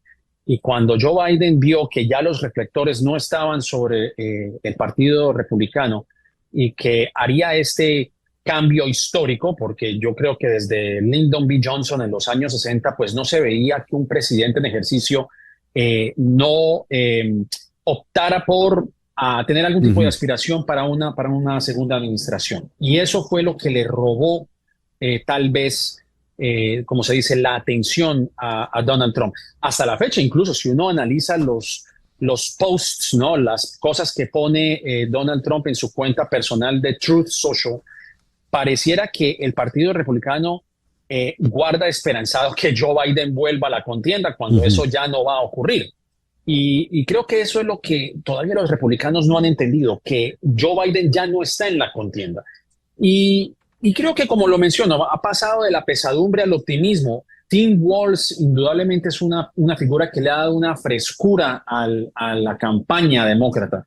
Pasar de un lenguaje solemne, muy presidenciable, como lo usó Joe Biden, a uno de la alegría, ¿no? Del humor, de ser ese padre del medio oeste de los Estados Unidos, muy afín a esa parte rural, muy afín digamos, a la clase media estadounidense, blanca, que sigue siendo un bloque de votantes importante, etcétera, etcétera. Son tantos etcéteras, pero yo creo que el optimismo, ¿no? El hecho de que ya no es Joe Biden una persona que ya, si bien a pesar de, digamos, de los logros que ha alcanzado a lo largo de su carrera, le pasa la antorcha a alguien más joven, rejuveneció esa campaña.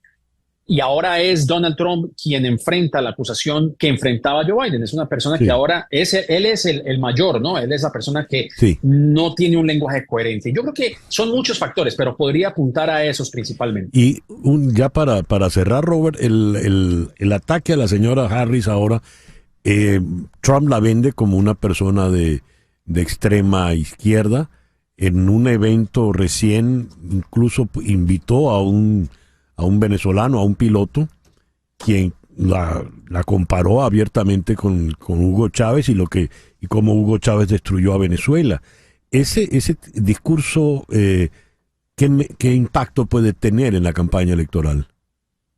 Bueno, yo no sé qué tanto impacto puede tener en el contexto universal de los Estados Unidos. Puede que tenga algún tipo de impacto en comunidades como la de Miami-Dade, ¿no? Donde hay un bloque votante venezolano importante, pero este tipo de comparaciones de la extrema izquierda, pues yo no sé qué tanto efecto pueda llegar a tener, porque bueno, esto ya lo hemos escuchado varias veces. Realmente, César Miguel, este es un ataque reciclado. Lo mismo escuchamos con Obama, lo escuchamos con Joe Biden, de que esto va a ser, de que se va a instaurar, digamos, una Venezuela, cuando en realidad, y esto lo digo pues realmente con respeto también para el público venezolano que sé que nos escucha, que me extraña mucho es algunas actitudes de los votantes venezolanos que rechazan a Maduro con justa razón, pero que apoyan a una persona como Donald Trump, que en mi opinión, y esta es simplemente mi opinión, creo que refleja más, tiene más rasgos de Maduro que cualquier otra cosa. Es una persona que sigue sin reconocer los resultados del 2020, como ocurre, por ejemplo, con Maduro, que no quiere reconocer los resultados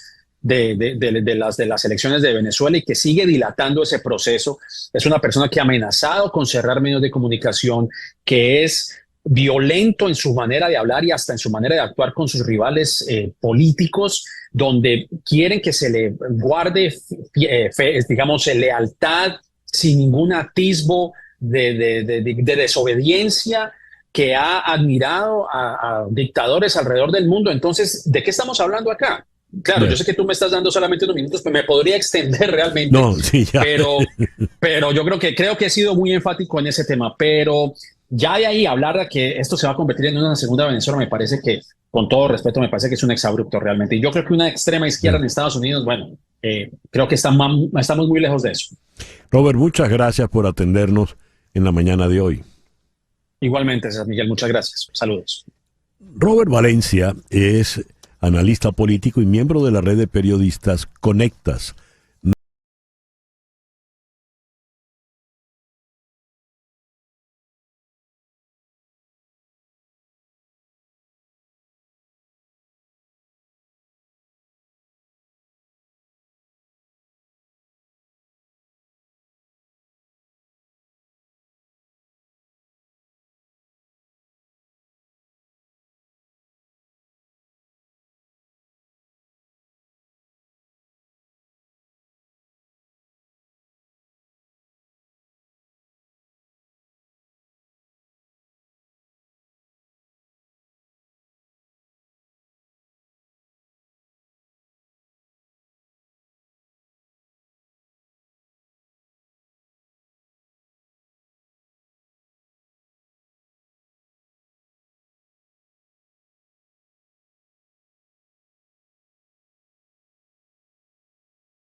¿Verdad? Claro. ¿Verdad? Pues ya está aquí, 4 times a lady, nuestra querida María Trina Burgos. María Trina, bienvenida al programa. Gracias, César Miguel. Como siempre, un placer estar aquí todos los lunes. El lunes de inmigración, María Trina Burgos, tu abogada de inmigración. Recuerda el teléfono, el 305-344-1071. Ese es el teléfono aquí en el estudio. 305-344-1071. Y ya tenemos una primera pregunta con Juan Martínez aquí en Miami. Juan, muy buenos días. Buenos días, gracias por la atención. A usted, ¿qué le va a preguntar a la doctora Burgos? Doctora, mi caso es el siguiente. Mi esposa y yo somos residentes. Actualmente tenemos 2 hijos mayores de 21 años. Ya hicimos su solicitud para reunificación familiar por la F2B. Ellos están en Estados Unidos también, pero el proceso fue en el 2020 y bueno, estamos a la espera. Hasta el momento no nos ha llegado ese número de visa, pero yo tengo la oportunidad ahorita de convertirme en ciudadano.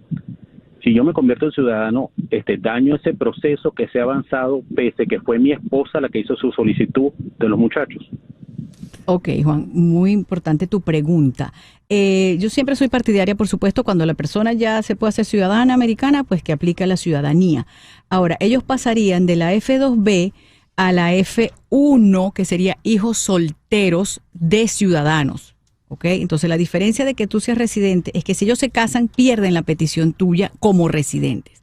Pero si tú te haces ciudadano, entonces ellos van a la categoría F1 y van a ganar un año, o sea, los vas a beneficiar. De todas maneras, hay que chequear el boletín de visas. O sea, daño no te hace. Si quieres que se haga tu esposa primero y la petición la hizo ella, pero como ya está la del 2020 caminando, entonces igualito se pueden hacer ciudadanos y van a ganar un añito, o sea, daño no les vas a hacer. Si ellos se casan, ya hiciste la petición como ciudadano, ya pasaste a ser ciudadano, entonces sí van a retroceder muchísimo.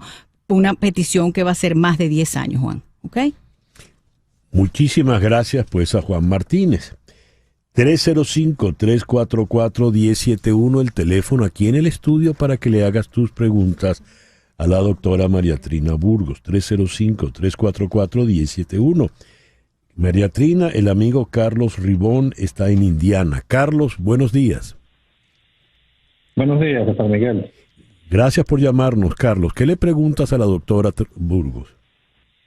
Doctora Burgos, mi pregunta es la siguiente. Yo hice mi solicitud de asilo en el año 2017 y aún no hemos recibido respuesta para la entrevista. ¿Estos casos como tal están archivados, están engavetados o hay alguna forma de que yo pueda acelerar esta entrevista? Ok, Carlos, claro que sí. Si tú hiciste tu cambio, si siempre has estado, o si tu caso está puesto, me imagino que toca la oficina de Chicago, aunque estás en Indiana.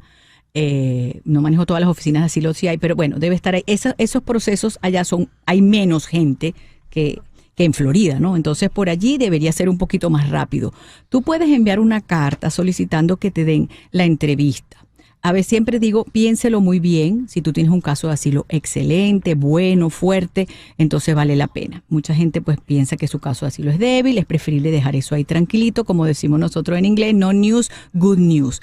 Pero eso está, si tienes TPS también, eso está archivado, no lo van a tocar porque van a decir, este es venezolano, ellos revisan, tiene TPS, no te van a llamar. Hay por ahí un rumor que ya están llamando, ¿qué tal? Bueno, la gente comenta muchas cosas y por lo menos en los casos de nosotros, desde 2014 todavía tenemos casos que todavía no ha llegado la entrevista.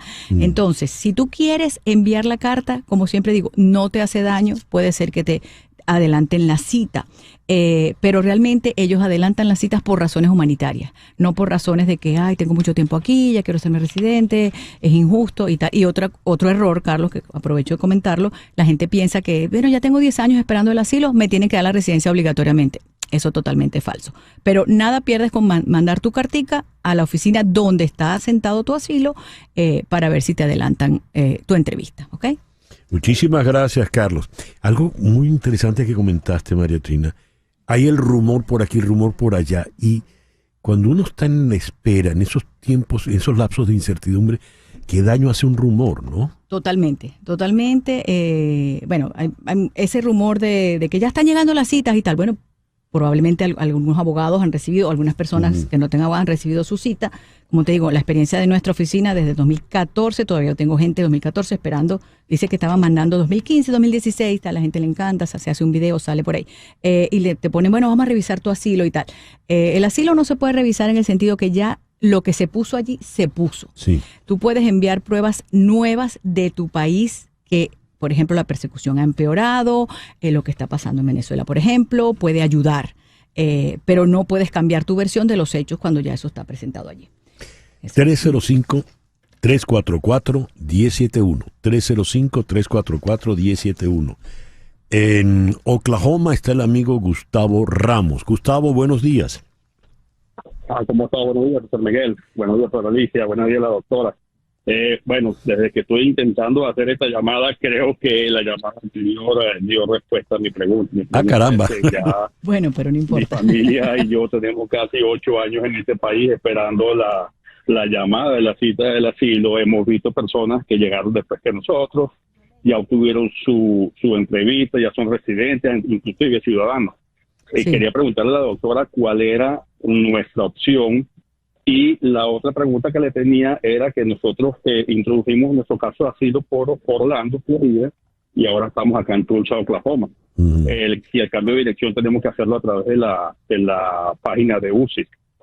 Correcto. O importante el cambio de dirección, Gustavo, no vaya a ser que te llegue una cita y te va a llegar a la dirección de Orlando. Entonces, bueno, si tienes alguien allí que te avise, no habría problema, pero es muy peligroso que no recibas esa cita, porque ahí sí vas a tener problema, que no atiendas a tu entrevista de asilo. Entonces, haz el cambio de dirección. Lo puedes hacer online con la AR11 y también lo haces en papel. Yo adoro el papel. Haces un papelito con tu correo certificado, ese papelito que te devuelve en verde del correo de Estados Unidos, donde lo envías a la dirección de Orlando, cambiando la dirección para Oklahoma. Le cambias a ti y la de toda tu familia, ¿ok? Eso es importante que lo hagas. También lo que le dije al señor Carlos anteriormente, haz tu cartica pidiendo tu cita, pero no te mortifiques comparándote con otras personas, con otros amigos, que le salió más rápido, que porque a mí no. Cada caso es diferente, donde esté el oficial, pues si tiene el caso engavetado, pues y recuerda que hubo un cambio en el 2017 de los asilos que empezaron a llamar a los que aplicaban asilo primero, o sea que llamaron mucha gente antes, que llegaron después que ti, las llamaron primero. Eso fue por una cantidad de fraude que se estaban cometiendo con los asilos, ¿ok? Entonces, tranquilo, no te preocupes. Si quieres, manda tu cartica pidiendo tu entrevista.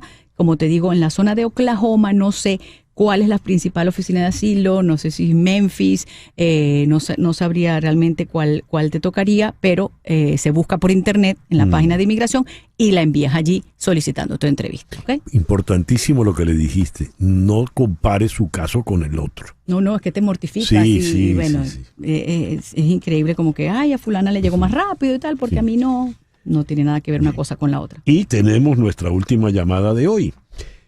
Yoleida Goitía en Naples. Yoleida, muy buenos días. Hola, buenos días, qué felicidad escucharlos. Gracias por atenderme. Felicidad la nuestra escucharte a ti, Yoleida. ¿Qué le vas a preguntar a la doctora Burgos? Ok, doctora, buenos días. Gracias por su apoyo. Mi pregunta es la siguiente. Mi hijo en el 97 le fue anulada la visa. Él venía a Estados Unidos solo, era un muchachito de 17 años apenas en esa oportunidad, venía a visitar a sus tíos y en ese chance eran muy perseguidos los jóvenes porque creían que todos se venían a quedar. La agarraron dos personas de inmigración y lo metieron en lo que uno llama el cuartito. No sé cómo se llama. Realmente fue una experiencia muy, muy, muy difícil para él. Lo pusieron muy nervioso y no sabemos qué pasó. Él quedó en shock. Me lo regresaron a Venezuela, pero en realidad le cancelaron, le anularon su visa. Desde ese entonces para acá, él emigró, él se fue a Europa, se hizo ciudadano europeo por su padre, pero no ha podido venir a Estados Unidos. Le niegan siempre la oportunidad. Él ha estado intentando entrar con el permiso de la ESTA y le dicen que tiene que hablar con el departamento de acá. La embajada, la embajada, ya hicimos el contacto con un abogado. El abogado pidió su caso, pero ya tenemos mucho tiempo esperando que eso nos llegue una respuesta y no hay manera. ¿Habrá alguna manera de agilizar esto o habrá otra vía para esto? Ok, Yoleida, buenos días, gracias por tu pregunta. Bueno, sí es complicado, porque ¿qué pasa? Normalmente el castigo que hay en el aeropuerto cuando te devuelven en un avión son 5 años. O sea que se supone que él, después de esos 5 años que pasaron, puede aplicar a su visa y venir sin ningún problema. ¿Qué pasa? Primero, que aunque hayan pasado los 5 años, inmigración es muy fuerte, ICE y la embajada americana en darle la visa nuevamente. Todo dependerá de lo que dijo él en esa entrevista, que le han debido dar una copia cuando lo montaron en el avión de regreso a Venezuela, de la declaración. Si él dijo que venía a trabajar o que se había trabajado, matado unos tigritos, porque ellos le ponen la trampa para que ellos digan, te dan el cansancio psicológico, te ponen a pasar hambre, hacen todo eso para que la persona confiese y diga que sí, que trabajó y tal, solo para salir de eso, ¿no? Eso es totalmente injusto y eso ahí no tienes abogado defensor. No hay manera de decir, bueno, me sacaron esa información obligado, under duress, como se llama, ¿no? Pero anyway, lo que está haciendo la otra abogada me parece que está bien, que es lo que se llama el FOIA, el Freedom of Information Act, que es pedir ese expediente de él, a ver qué fue lo que dijo. ¿Ok? Porque no hay manera de saberlo si no tiene o no le dieron la copia, Yoleida. Pero sí, lamentándolo mucho, no puede venir con el ESTA porque le fue cancelado su visa y cuando a ti te cancelan la visa de turista, el ESTA está totalmente anulado y cancelado y no se lo van a dar más. Entonces nos olvidamos del ESTA, la idea es que pueda aplicar a la visa de turista, pero tiene que demostrar lazos de donde está aplicando. Si está en Europa, tiene que demostrar trabajo, casa, carro, una estabilidad que le permita pues que le den la visa nuevamente. ¿Ok? Ya. Muchísimas gracias, Yoleida. María Trina, muchísimas gracias. Interesantísimo este último caso, ¿no? Sí, claro que sí. Una última cosita rapidito. 19 Adelante. de agosto del 24, que estamos ahora, hoy, comienza el Parole in Place. Son aquellas personas casadas con ciudadanos americanos, más de 10 años en el país y que entraron por la frontera. A partir de hoy pueden empezar a hacer ese proceso. Es online. Y infórmese en la página de inmigración que está muy bien explicadito cómo es este proceso, que se van a beneficiar más de 500,000 personas. Bueno, muy buena información. 305-468-0044, ese es el teléfono, no del estudio, ese es el teléfono de la oficina de María Trina. 305-468-0044 en la red X, @abogada Burgos, y en el Instagram María Trina Burgos. Y el teléfono en Caracas es el 212-771-3040. Correcto. 212-771-3040. Gracias, César Miguel. María Gracias Trina, a todo tu equipo maravilloso. Mil gracias por venir. Me encanta recibirte todos los lunes en nuestro lunes de inmigración. Claro que sí. María Trina Burgos, tu abogada venezolana de inmigración. Una pequeña pausa y ya regresamos. Esto es En Conexión por Éxito 107.1 FM en Miami. Esta noche a las 10, una nueva emisión del show de George Harris por TVV Network. Una nueva emisión, un nuevo episodio de George Harris esta noche a las 10. Y recuerda, antes a las 8 de la noche, de lunes a viernes en vivo, Carla Angola con la última. Y todos los días de lunes a viernes a las 7 de la mañana, en vivo por la mañana, con Carlos Acosta por TVV Network. Vamos ahora a Caracas, donde está nada menos que Adriana Núñez Rabascal. Querida Adriana, muy buenos días. Gracias por estar con nosotros. Hola César, ¿cómo estás? Adriana, la experiencia del sábado 17 de agosto fue extraordinaria en todo el mundo. En Miami, en Madrid, en Nueva York, en Ciudad de México, en Sydney. Pero en todas partes los venezolanos iban tranquilos porque nadie les iba a perseguir ni a jurungar el teléfono celular porque estuvieran con una bandera de Venezuela en la calle. Todo lo contrario de lo que pudo ocurrir en Caracas y en las demás ciudades del país. De hecho, sé que hubo una represión muy fuerte en Maracay. ¿Cómo fue la experiencia venezolana del sábado 17 de agosto, Adriana? La experiencia es más reducida que en otras ciudades del mundo. No se parece a las fotos de Madrid, no se parece a las fotos de Santiago de Chile, pero tiene una particularidad que es mucha gente, aunque no sea tanta como en otras naciones u otras ciudades, mostrando el acta de votación del día 28 de julio. Algunos de ellos preferían no aparecer en cámara, pero otros muy valientes y decían, a mí no me importa nada, muéstrame que tengo el acta original. Sin embargo, César Miguel, hay que decir que quizás este número más pequeño en la ciudad de Caracas, que lo que se puede ver en esas dos otras ciudades que te mencioné, tiene que ver justamente con la represión que ha habido en los últimos días, incluso desde el día 29 de julio, cuando la gente espontáneamente salió a la calle a protestar por el resultado electoral, bueno, supo la cara de la represión, la cara no solo de la represión, sino posteriormente de la extorsión. Hemos conocido de casos de personas que simplemente, no por estar ni siquiera cerca de una protesta, ni protestando, sino simplemente moviéndose en carro de un sitio A a un sitio B, la policía los detiene, les revisa el teléfono, les ve fotos que tienen que ver con alguna concentración o incluso un meme ridiculizando a alguna autoridad del Estado y les dice, estás procesado por terrorismo, te vamos a llevar. ¿Qué pasa una vez que te van a procesar o amenazan con procesar por terrorismo? Comienza el calvario para tu familia para conseguir desde $500 hasta $5,000 o hasta $20,000 incluso. Dios. Todo esto que te estoy contando son experiencias que le he oído a dos personas conocidas, no son amigos míos, son personas conocidas que tuvieron a alguien en esa situación y tuvo que toda la familia sacar de donde no había dinero para poder completar esa cantidad de dólares para que la policía no lo procese y poder estar en libertad. Te estoy hablando de una persona que estaba reparando una bicicleta afuera de su casa, una persona humilde, le llegó la policía y vio que tenía números del extranjero. Dice, no, pero aquí se ve que tú tienes amigos en el exterior. Y a esa persona le quitan a su familia $1,700, que quizás para algunos $1,700 puedan no representar mucho, pero para esa familia $1,700 significa exprimir a cuanto primo, abuelo, tío, nieto o gran amigo haya para poder llegar a esa suma. Y estamos hablando de personas que están en comunidades muy pobres para los que $500, $200 representa un dineral. Entonces, cuando la gente dice, se enfrió la calle, bueno, no es que la enfriaron, la enfriaron a punto de extorsión. Eso es lo que está pasando.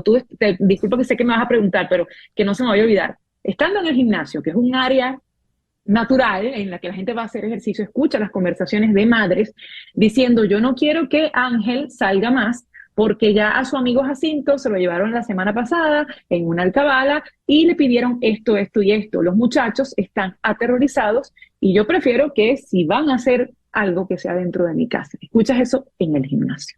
Dios mío, eso sí es un asalto a mano armada. Están actuando como los secuestradores de siempre, Adriana. Entonces, ¿cómo tú le pides a la gente que salga a mostrarse en una manifestación? Que lo hacen, lo siguen haciendo, siguen saliendo cientos de ciudadanos, pero hay una realidad, que es que en las casas llega el temor de aparecí en tal foto o no aparecí. Uy, qué miedo. Nosotros tuvimos el testimonio hace apenas 2 semanas de una señora cuyo hijo estaba cerca de una manifestación, un menor de edad, 16 años, muchacho estudiante de 3er año de bachillerato, que también, bueno, se lo llevan a diferentes lugares policiales y la mamá logra dar con él 8 días después. Esa persona sí dijo que no hubo ningún tipo de extorsión. Pero imagínate cuando le están implicando a la gente por terrorismo, incitación al odio, alteración al orden público. ¿Con qué ganas tú sales a la calle a ganarte el ticket? Dios mío. Cuídate mucho, Adriana, por favor. Gracias por atendernos. Gracias a ustedes por retratar lo que vivimos. ¡Ay, Dios, Dios! Adriana Núñez Rabascal desde Caracas. Y bien, 10:58, hoy no hay sorpresa porque ya viene Expreso Deportivo. Fernando Arriaza regresó de sus vacaciones. Muchísimas gracias por permitirnos estar allí. Tengan todos el mejor día posible. Y a las 10:58, para variar, Barbarita. Peters.